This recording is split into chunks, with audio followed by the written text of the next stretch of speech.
there! Have you subscribed to our channel yet? Invite your friends and search for CSLGH.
is the Wednesday night discussion group with Reverend Nancy Woods. I'm Maureen Hoyt, Minister Emerita of the Granada Hills Center for Spiritual Living.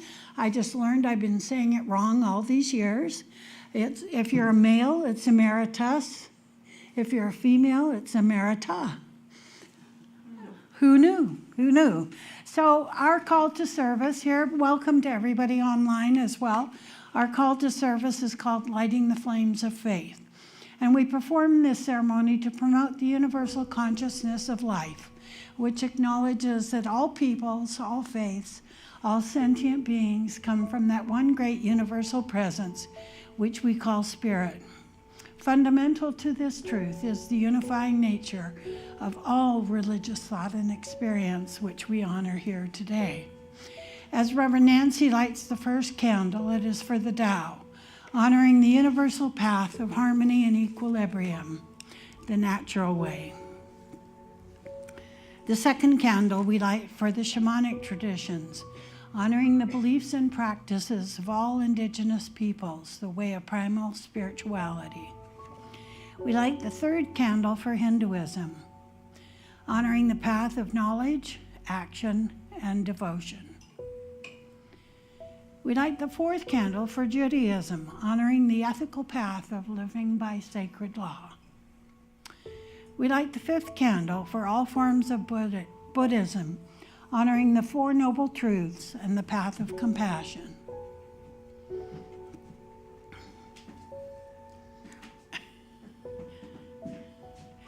We light the sixth candle for all forms of Christianity, honoring the Christ consciousness as the path of love. We light the seventh candle for all forms of Islam, honoring the path of submission to the will of God as the highest calling. We light the eighth candle for the universalistic religion of Baha'i, honoring the path of unity and peace. We light the ninth candle for all forms of new thought, honoring the metaphysical path of mental healing through the practice of universal spiritual principles. We light the 10th candle for all those who are as yet unaware of the power and presence of Spirit in their lives, and for the space we hold for them in our hearts and at the center, and for those online. And as Reverend Nancy lights the healing candle, please put silently into the light the names of anyone you wish to have experience the healing flame of God's eternal love. And most especially tonight, those people in my hometown in Kimberley, British Columbia, who are evacuating through the forest fires. I'm thankful, so grateful. I'm one with the Spirit all around me. I'm thankful, so grateful. I trust in God. I surrender. I surrender. I'm one with the Spirit all around me. I surrender, I surrender, I trust in God.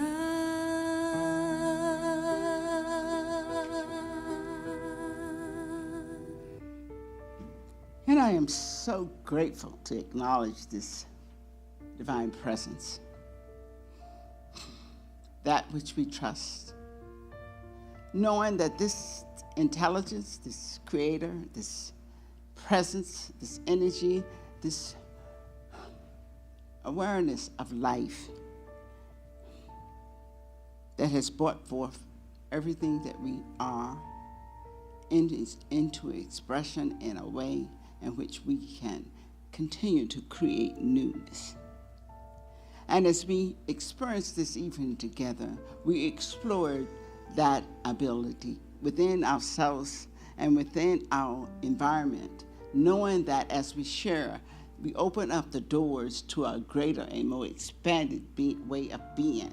We allow ourselves to know the creative energy of the universe is forever given to us by giving through us. So we just embrace this idea, express our gratitude, and joyously open ourselves up to look, to feel, and to experience how we are experiencing that presence and desire to experience it. For all these ideas and understanding, we say thank you. Thank you, thank you. And together we acknowledge its presence as we say, and so it is. I'm supposed to do some announcement, I guess. Yes. Put the mic up closer to you. Practitioners are available for the treatment room. Anybody that wants to expand the goodness of life and bless a practitioner, ask them to pray for you. Raise the Roof Fund is back on the board. We decided to do a more fuller completion of that job. So if you want to participate, we would thank you for the generosity that you have already given, and open it for anyone that wants to continue the process. We need an additional $5,000, so we welcome. We're going to do the whole thing instead of patching.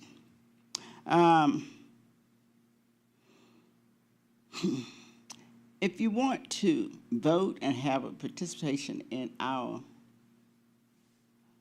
community, we open the door for any of you to put your application in for a membership. On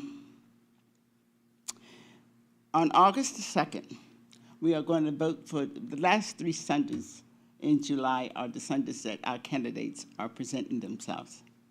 And so if you haven't seen them, they are all online, so take a look. If you're a member, you have a chance to vote on August the 2nd when we have our meeting to vote for the new spiritual director. And next Wednesday, drumming is back with Pearl, and it's always wonderful the way his drumming meditations are just awesome. So we welcome all of you to join him next Wednesday night. And we thank you for joining us. And now I'm going to change roles and sit over here. So I'm going to add something. You know, every Sunday and opening on Wednesdays, we do this Lighting the Flames of Faith. And I learned something new a couple of weeks ago about the religion of Baha'i. And it was just like blew me away when I heard what had happened. Apparently, the Baha'i faith has believed that there is only one God, one power, one presence, one intelligence, one divine force in the universe. And they laid claim to this at probably, goes back as far as the first Parliament of World's Religions, which would have been in 1893. So that was the very first time. That's when Vivekananda got to speak at the Parliament of World's Religions. And when he opened it, he said something to the effect, "Ladies and gentlemen." And the ladies were consigned to the balcony. And there were only male ministers on the floor, down on the floor seats. And you could hear a pin drop in there because no one had ever welcomed the ladies to the Parliament. But what happened at that Parliament of World's Religions, because there were so many different religions there, and the Baha'i got up and spoke to there being only one God, one power, one presence, that they were blackballed because the other religions thought they had the monopoly on the right and perfect God. And I just thought, how brave of them when I heard that story. So now I'm going to look into it a little bit more and find out more about this, because my brother dated a Baha'i girl, And he went to church with her a lot, and he said, this is something I could really wrap my head around. So I'm going to look into it a little bit more, so now you know. Well, one of the things that Reverend Mike did Yeah. when he first started here, he had on Wednesday night, he had a person from each one of these religions come and speak so that the people would get a picture. And the Baha'i person is the one that I remember more than anybody else. And when I think about the world today, they teach reaching out to the person across from you and allowing the other person to be where they are. And that's their basic. That was the thing that stuck with me from that guy. So that's interesting. You remember the story of Vivekananda? Of course, because Dave DeLuca compiled the book Yeah. that he wrote, and he spoke here several times while I was a minister here. Let's remember to use the this microphone. Did you want to tell us the story? Because then you can add to it. Do you think it's important? I don't know. I won't know unless you tell me. It doesn't sound like it's, is it on? Turn it on. Hold on, I gotta turn it off. I Oh. gotta fix this first, because otherwise it'll drive us all crazy. I got it backwards. Yeah. Oh. All you could hear was your clothes. Thank you. It has the green light? Oh, Yeah, it's got I it can turned read it. on back there. Yeah, so. Hello? Okay. Uh-huh. So Vivekananda was evidently called to come to America. You know, so he went. Maybe it was his guru, I'm not sure who did it. But so he went, and he was told to go to Chicago. And he had no idea where he was supposed to go in Chicago. And he was standing on a street corner, and some lady, I think it was women actually, who just thought, are you here for the World Council of Religions? And he was.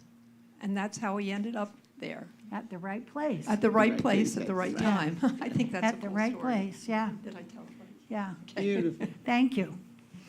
Little extra stuff, yes. I have been to the world headquarters of Baha'i. It's in Tel Aviv, and it's on a hillside, and it's just beautiful. It's a white building with flowing gardens all the way down the hill, and what I understand is that they are very inclusive. They're not exclusive. Yes, yes. In there. So when I went to Thousand Oaks after I left here, I belonged to the Interfaith Council there, and one of my favorite ministers, well, they don't have ministers in Baha'i.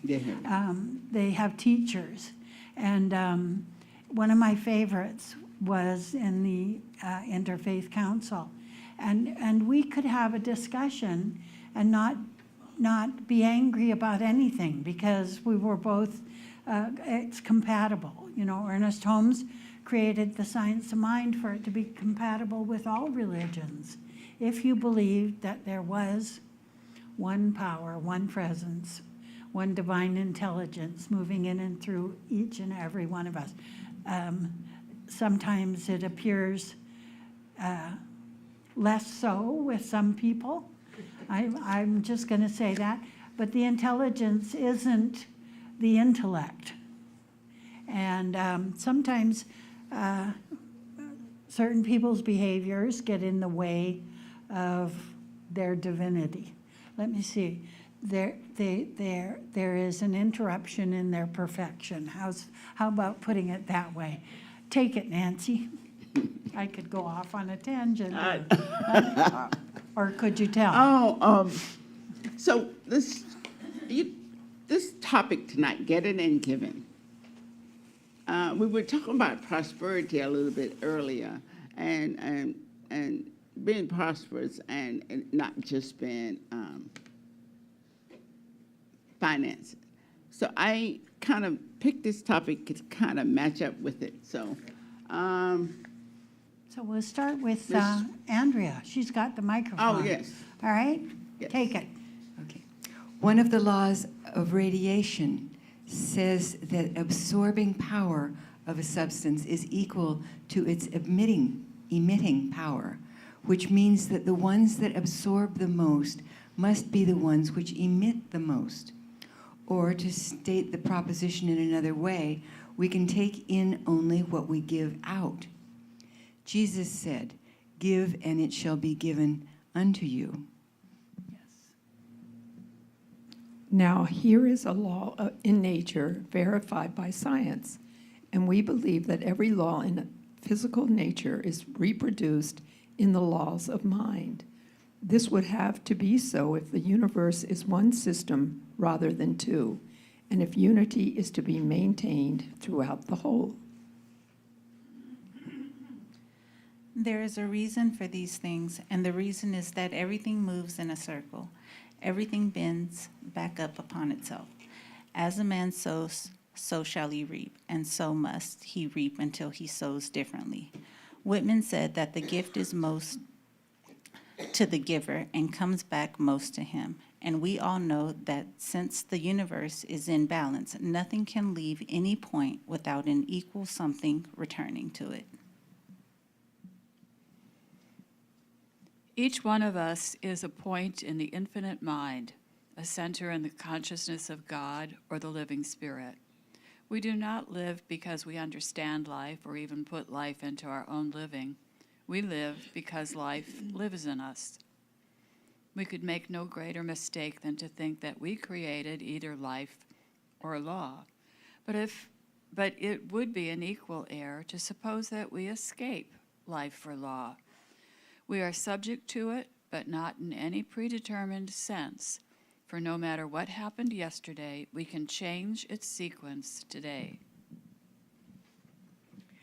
If we have given out but little and received only an equal amount, we can begin to give out more, and just as surely as we do this, more will return to us. The giving and receiving are at the center of our own being. The going out from us is but one end of the coming back to us, and the coming back to us is merely the other end of the going out from us.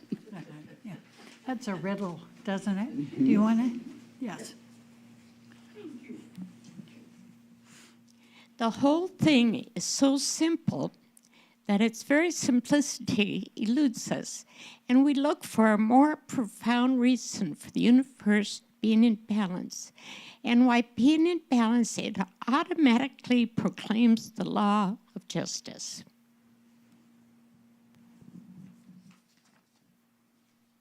If the going out and the coming back are equal, then in a certain sense, like the energy and mass of Einstein, they are equal, identical, and interchangeable. To refuse to give is to refuse to live to the fullest extent. To refuse to give love is to refuse to receive love. That which we refuse to give out not only closes the door on the giving, but on the receiving as well. All this sounds quite a tough proposition until we come to realize that if it were any other way, we would not be free, but would be bound by external circumstances. Freedom can exist only on the proposition that it is first of all individual. If we know that we ourselves are centers of distribution and centers of accumulation, and that the two are equally identical and interchangeable, and if we know that nothing interferes with this but ourselves, we are free to act as we would be acted upon. This is why Jesus said, "All things whatsoever ye would that men should do to you, do ye even so unto them. For this is the law and the prophets." Right. So just quickly, sometimes you'll read things in the Science of Mind, the book that we use as a teaching tool. And very often, because Ernest Holmes had an almost, an unbelievable retention level for anything he'd ever read or heard. So he, in the Science of Mind, he quotes Einstein, but he doesn't give him credit for it. He said, for every action, there's an equal and opposite reaction. And he uses that turn of phrase quite often, and it's in this the paragraph where, on the second page, the second paragraph, in the going out and the coming back, if the going out and the coming back are equal, then in a certain sense, like the energy and mass of Einstein, they are equal, identical, and interchangeable. So my friend Larry Weaver, who took the whole Science of Mind text and put it into his computer and found 238 quotes by Emerson that weren't attributed to Emerson. So he just remembered stuff and he wrote about it. So there you go. It's not really plagiarizing when you have a photographic memory, I guess. There you go.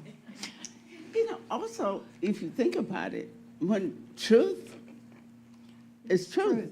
Yeah. I don't care how many people say it, and it's a different way of saying it. Yes. And I think Holmes, when he presented according to his belief. He didn't think about where it came from. And in terms of, like we do today, we think that it's important to give credit. But if it becomes your truth, it's your truth. And if we're all one. Wait. The thing about Dr. Harry Morgan Moses said to me one time, Maureen, if I say it 10 times, then it's mine. So I said, oh, okay. But it doesn't quite work that way when you're writing stuff for with a copyright in it. You have to be careful about that. But when you're at the pulpit, I suppose it doesn't really matter because truth is truth, like you said. So there. No. Take it. I like this. I find that there are many ways to say whatever you are experiencing is the result of your own consciousness. And this is a nice summary of it. Because I think that the getting and the giving concept, we name it different things, but to me, when I read something like this, the first thing I say, okay, whatever I'm experiencing out there is a result of my own consciousness. So it's not so much that it's just me creating, but it's my experience that I'm the author of. I'm getting that a little clearer now than ever before, and I think that's what, when I read articles like this, that's what comes to mind, that more and more I'm realizing that how I experience things is totally up to me. I give my life its meaning. And it's kind of, I don't know, somewhere in here he talks about it being freeing. It is freeing because then if I'm giving my life its own meaning, it means that if I don't like it, I can stop it. Or change it. And that's what the the minister just said Sunday. Just think about it and reframe your perception of the experience. And so give it and get it can be really a very balancing thing if you think about it from that perspective. And I don't know, to me it is freedom. It has given me so much freedom that I can feel like, oh, I don't have to get upset about that no more. I'm finished with it. So how did you take this? Come on, give me some feedback. Use the microphone, wherever it is. Don't everybody talk at once. Go on. Come on. So he says everything bends back upon itself. How does that work for us? Everything we think, everything we do, and everything we say comes back to us. Ernest would say that every word we utter is a prayer at some level. So when you get up in the morning and you look in the mirror and you say, well, oh, gosh, I look awful. I didn't sleep very well last night. The universal says, yes, you do look awful. Change your thinking and change your experience of yourself. Okay, so it sounds like such a simple concept. But you know, when we've done things over and over, doing the same things and expecting a different result, it's time, yes, it's time to do some self-awareness work. So I have a question. Let's see. So I more or less believe this, you know, that, and the other night I was in on a Zoom call, and we just said, just look what happens when you put your hand out. Are you giving or are you receiving? You're kind of, you know, and anyway, I thought that was cool. But my question is, sometimes I come across some really, people who I would consider pretty wise, who would say, be careful that you don't, you don't burn yourself out, you don't overgive, you don't, you know, and we've heard stories of people who give too much. Does that make sense? Well, it's the law of giving and receiving. It's reciprocal. We don't breathe in and not breathe out. Right, of course. Okay? No, but it's implied when you hear about the, and I don't know. I'm just curious. To me, a lot of the things, when you say it's implied, a lot of the things that we hear, we give it a meaning according to what we have heard or experienced in our background. Yeah. And if a person is telling another person that they're overgiving you, most of the time that same person has experienced that and maybe grown through that. Just like you, I pass a message on to your child that they are doing something, and you remember how you experienced it. So you explained the whole outcome of it. Because so much of our life is an imprint of society. I think more so like the intention with the overgiving or the statement of the overgiving has to do with not having the boundaries and giving so much that you're not receiving enough to keep yourself in a sense of being safe or just maintaining your level of what you need and just continually pouring out and not receiving back what you need. That's accurate. That's accurate on so many levels, and very often it's the people who are in the healing arts that do have that that thought process where I'm burned out. You know, well, who puts the appointments in your book? You know, like I have a friend who was a massage therapist, and she said, I'm just so tired. You know, I'm burned out from doing this. And I said, well, you are self-employed. I wasn't trying to be mean. I was trying to be tactful.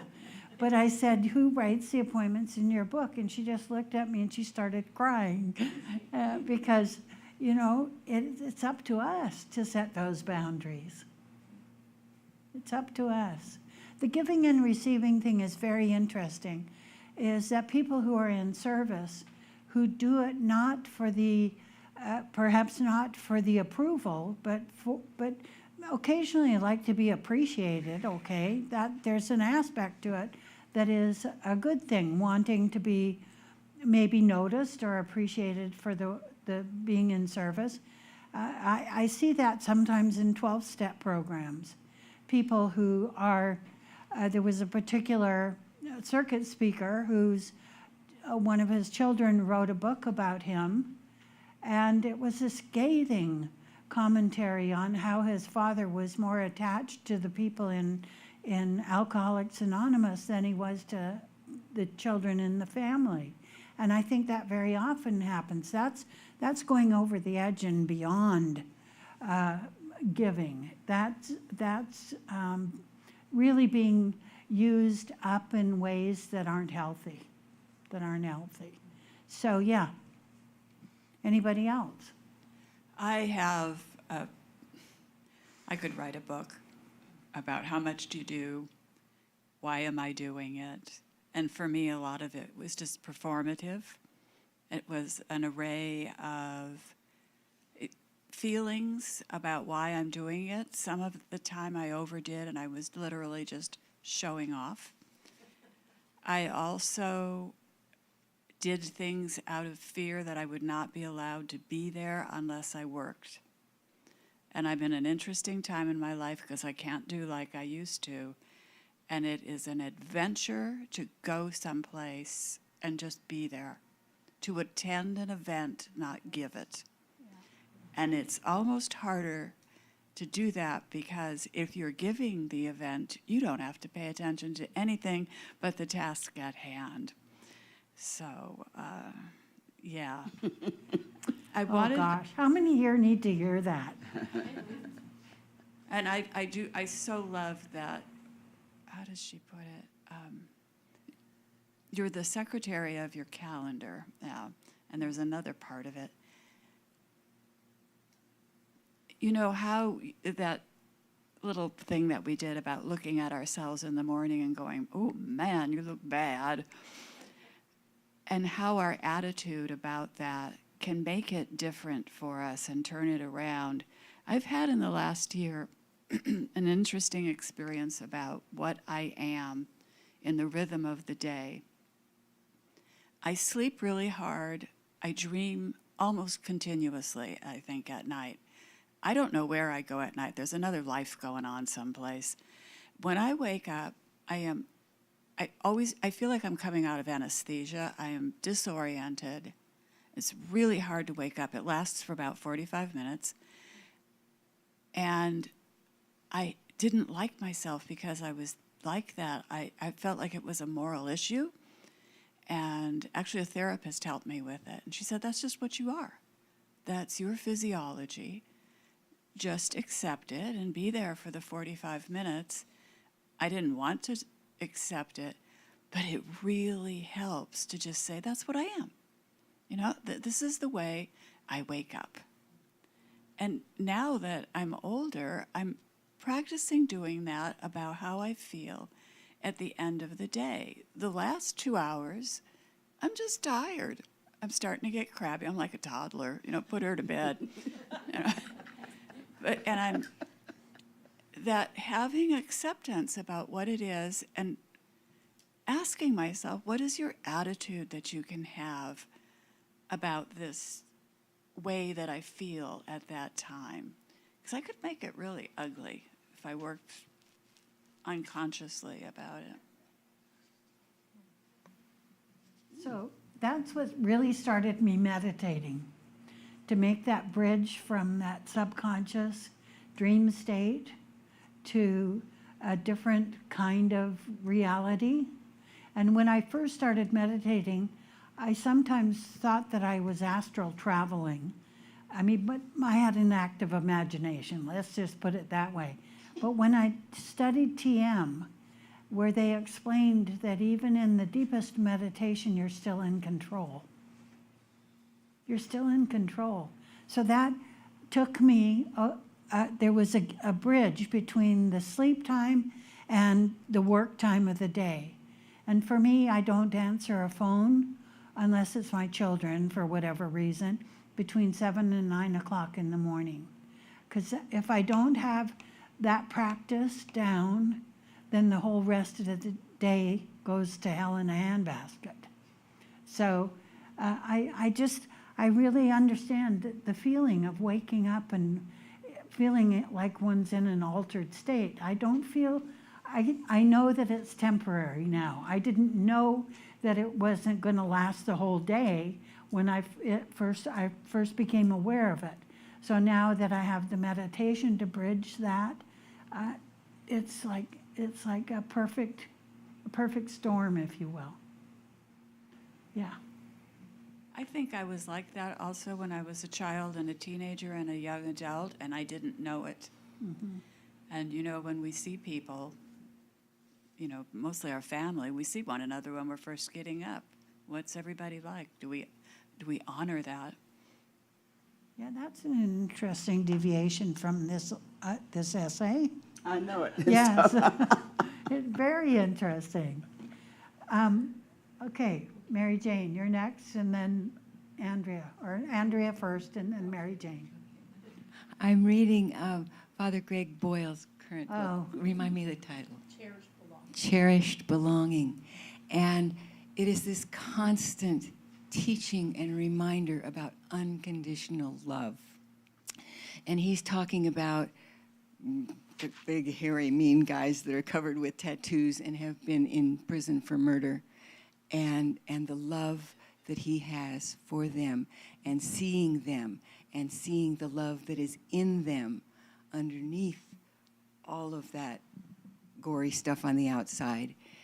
And what I resonate with what you're saying is loving myself first. It says you've got to love it in order to get love. And what he says, you've got to come from a loving place yourself when you're looking for that in another person. And I'm learning a lot. Yes.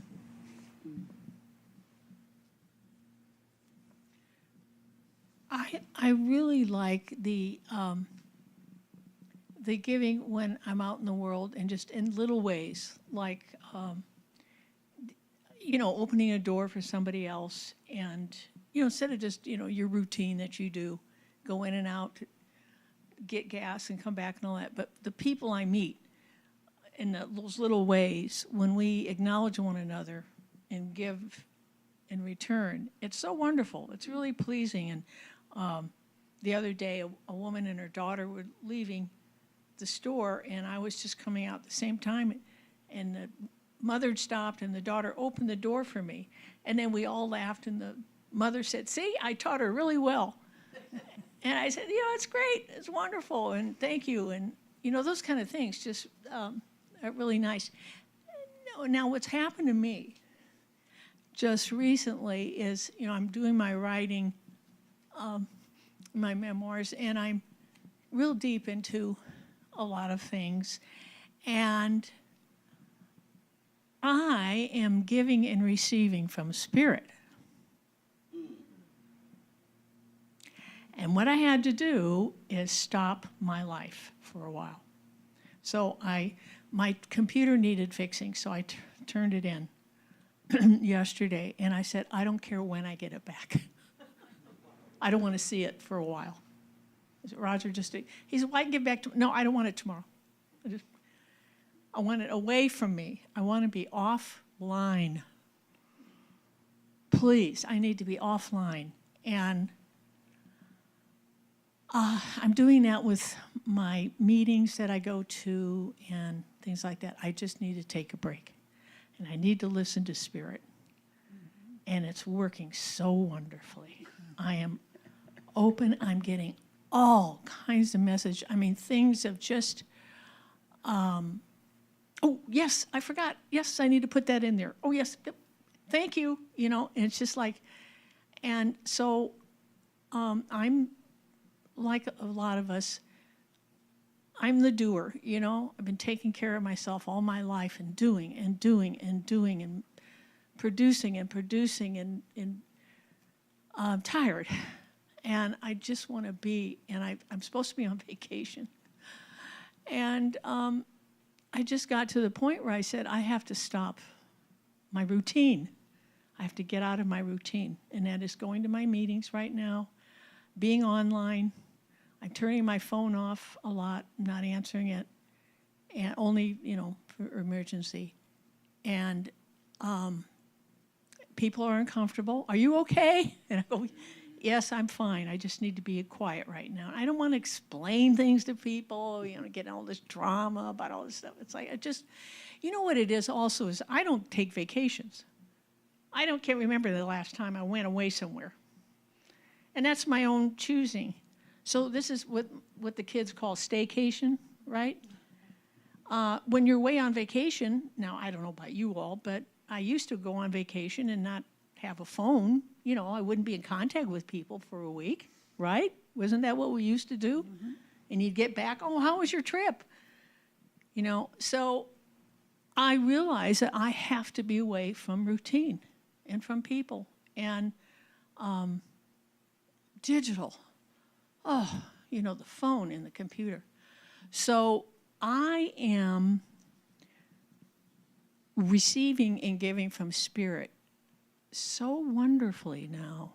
It's really, it's helping me a lot, and I'm finding peace, and I want to continue this for a while now. I mean, I'll be here Sunday and all that stuff, you know, but in between, I just really want, I have books I'm reading, and anyway. Ernest says in this article that what you're talking about is life living in you, not being externalized by you. And it's such an amazing thing because when you're in the middle of writing a memoir, you know, all that stuff is in the Akashic record in your subconscious mind. And if you're busy, you know, doing and not just being, some of that stuff may not come up while you're writing that memoir. And it may end up being, well, you could have a sequel, but I'm saying that, you know, that's what he's talking about here. You're living, life is living itself in you. And I don't want to interrupt that. Yes. Well, don't then. Don't. But I just wanted to share how wonderful it is. It's not just with people about giving and receiving. No, I know. I know. That's what for me, I needed to hear that, and that's what I got. It's receiving and giving with spirit, too. Well, he says we do not live because we understand life or even put life into our own living. We live because life lives in us. I didn't find the whole sentence, so it's in the fourth paragraph on the first page. Oh, yeah. He said we could make no greater mistake than to think we created either life or law. We didn't. We didn't create life and we didn't create law. But we were gifted with the intellect to be able to use life and law creatively. Mm-hmm. Yes? Yes? Yes. Okay. So that's what you're doing right now. Okay. Yippee doodle. We can't wait for the next discussion group to find out how it plays out. Yippee doodle. Who else? I thought somebody wanted. Yeah. That's wonderful. Thank you, MJ. But for some reason, I just want to share this, that the Dalai Lama, you know how we're saying that, oh, if you're miserable, go do service for other people, and that'll make you feel better, right? Mm-hmm. I think we've all heard that. Anyway, and what he says, and in one way, if you're doing it to make yourself better, you could label that as selfish. And I love what the Dalai Lama says. He says, there's wise selfishness. Yes, yeah, there is wise selfishness. And I thought that was beautiful. When my kid's dad was an engineer, and they would have special events for spouses, and most of all, there would be two men as a spouse, because female engineers, this was in the 70s, and all the rest would be women.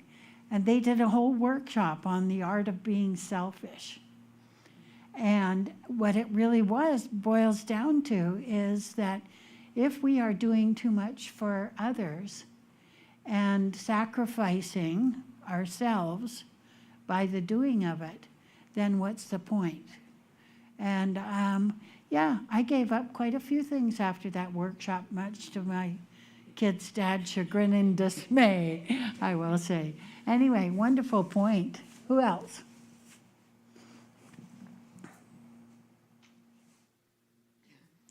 What I've observed in myself lately, and this sort of brought it up, not lately, many years, is that if I get up in the morning and I'm sort of a grouch or I don't want to be friendly, I don't meet friendly people then. But if I wake up and I'm happy and loving, it's just surprising how many wonderful and loving people I meet. So I sort of think of that as the circle of life. But I've observing myself lately how that happens without me even doing anything, practically. So the title of this article is Getting and Giving. Why do I have a problem with the word getting? I wanted to say receiving and giving. You know, because there are many people who come to the Science of Mind because they want stuff and things.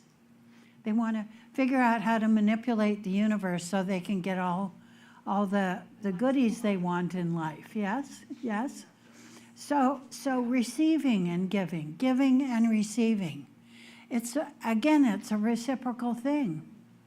You know, that if I give with the idea of getting something back, it's very often, as he says in this article, that it never measures up to what I think I deserve.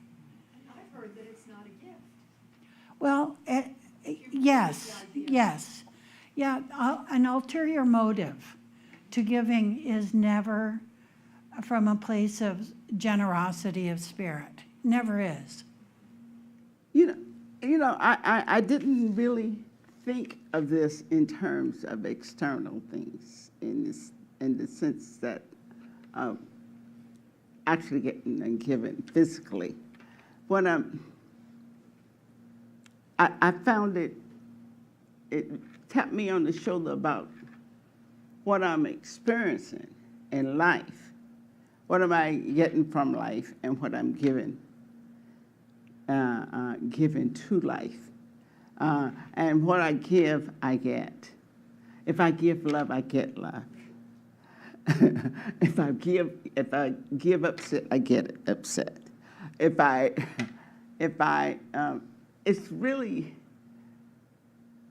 more, it seems like to me recently, that is more what comes to the forefront for me more, is that the wonder and the beauty of understanding that I am in this creative process. So when I look at what I'm experiencing, because anything I experience out there, I figure if it's something that I don't like, it's a tap on the shoulder. If it's something I do like, I'd like to embrace it. So it's almost like when she said communicating with the spirit, it's like this is me figuring out how spirit is working through me according to my consciousness. So because sometimes I have to totally be quiet and stay away from people because I feel like that what I would be given is not what I want to get. And so I have to keep to myself and be private until I can.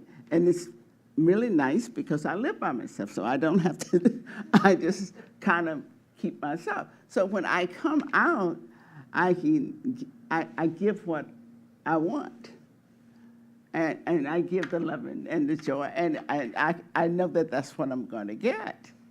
So it's a balancing thing for me. I mean, and I would like it. Sometimes I don't have to stay in the house so much, but sometimes I do. I need to stay in there sometimes 2 or 3 days. And it's all right, long as It's all right. Yes, it's a perfect thing. Perfect thing. Nancy and I love to read, so it's almost like sometimes when my behavior is inconsistent with my perfection, I go into a book. I'll read something that's going to just remove me totally and completely from the external world. And, I think sometimes we have the 4 kingdoms of consciousness. And, being in cosmic consciousness is really a tough operation, I'm telling you. To live that life, the superlative life, as Ernest Holmes would have called it, is that, we can be spiritual, but we can also be afraid sometimes. We can be spiritual, and we can be bad-tempered. We can be spiritual, and we can want to rip somebody's lips off. It's like the reality of being spiritual is that we have moments of low resolve, as Howard Thurman called it. We have moments of high resolve, but we have moments of low resolve.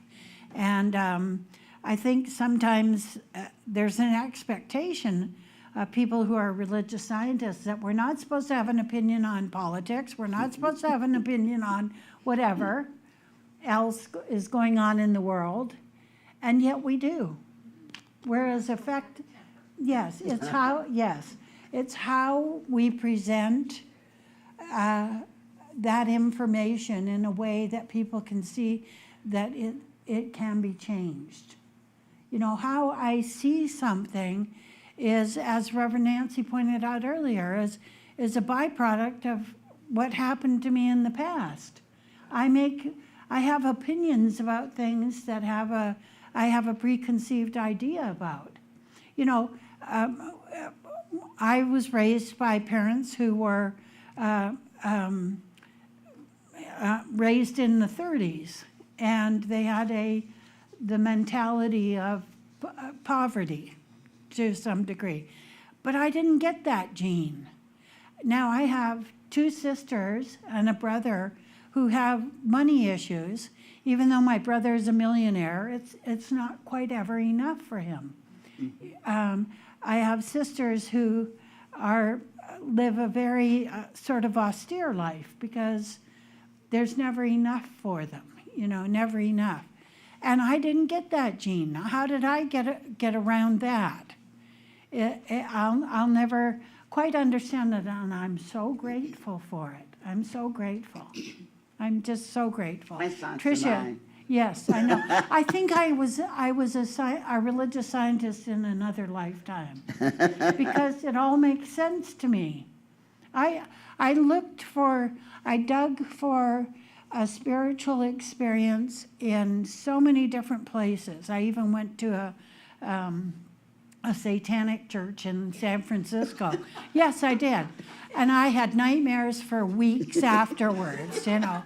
I didn't, and I almost became Jewish because of the food, you know, the food. Anyway, we do things that are really crazy. I don't know how this time went away so fast, but you're all brilliant. You wanted to say one more thing?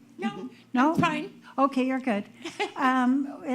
Can you believe it? Our hour is up. How did that happen? It was a... Yes. So I just want us to think about giving and receiving from the standpoint that that's part of life. We don't give expecting something in return, but we always get something in return if we do it from that sense of generosity of spirit.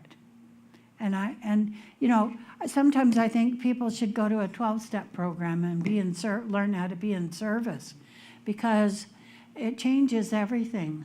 It changes everything. Changed everything for me. And yeah, it's a good thing. Any last thoughts? Because we did start a little bit late. I'll say something. Yes?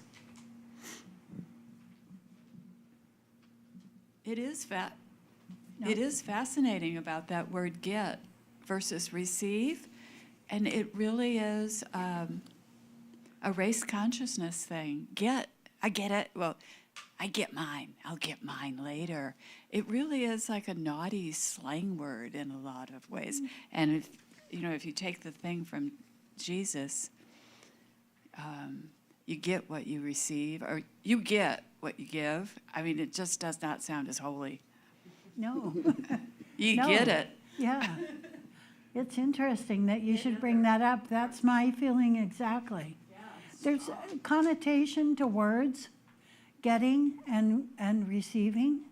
Jan Van Zandt, who wrote a book about the power of words, and so David Hawkins' Power versus Force, he talks about that in there, that words have cultural meaning, they have environmental meaning, and they have emotional meaning. So we when we feel something doesn't feel quite right on the page, and you'll get that as you're writing your memoir. That's not the right word. That's not what I mean to say. And you'll change it, or I'll change it for you when I edit your book. Yes, okay. Just the last, remember when we used to say what you put out is what you get? Yes. Right? Isn't that what, I know, isn't that what we used to say? There's a long time ago in the 90s or something? Or you get what you put out? No, you put out, what you put out is what you get. Yeah. That And had I a much think- different connotation in the 60s. I think that this, I think, oh, I'm sorry. I just realized what you said. Okay, never mind, never mind. I'm going to, Okay. Rosanna Denny. Never mind, all right. never mind. Okay, So, okay, but Nancy. I think that I like what she said. Yeah. The getting and receiving. Yeah, So it's 8 o'clock, you guys. it is. And I thank you all for coming. I love hearing y'all's opinions and the views. And I think in the wonder of sharing our ideas, we trigger something in each other that enriches and blesses us. And So, especially, and I Mary love Jane it. did put the giving basket right in the very front. Thank you. Are you a potential minister or what? Oh, pushy, Yeah, she's okay. pushy. Yeah. So thank you all for coming, and we hope y'all come back, because we love having these discussions with you. And can I close? Yes, please. So join me in just knowing and being grateful that we are blessed with each other's company, blessed with the idea that Spirit has given us an opportunity to just be an avenue through which the understanding of being is expanded in a way that is comfortable and nurturing and blessing. And as we embrace this idea that what we're here for is for each other as well as ourselves, things become a kind of mushy with love. And I like that idea as we go forth to take this idea that the love of the universe has given us each other and an opportunity to expand ourselves in a comfortable, loving environment. And we go forth to think about these things, think on these things, as we lovingly thank the spiritual presence for this, for the company, for the words of truth, and for the understanding that we are the divine unfolding in beautiful and dynamic ways. And together we acknowledge these laws as they work in us, through us, and as us, as we sing. And so it is. Thank you. Have a safe journey to wherever you're bound for. And be careful in the canyon. And what canyon? She's out here.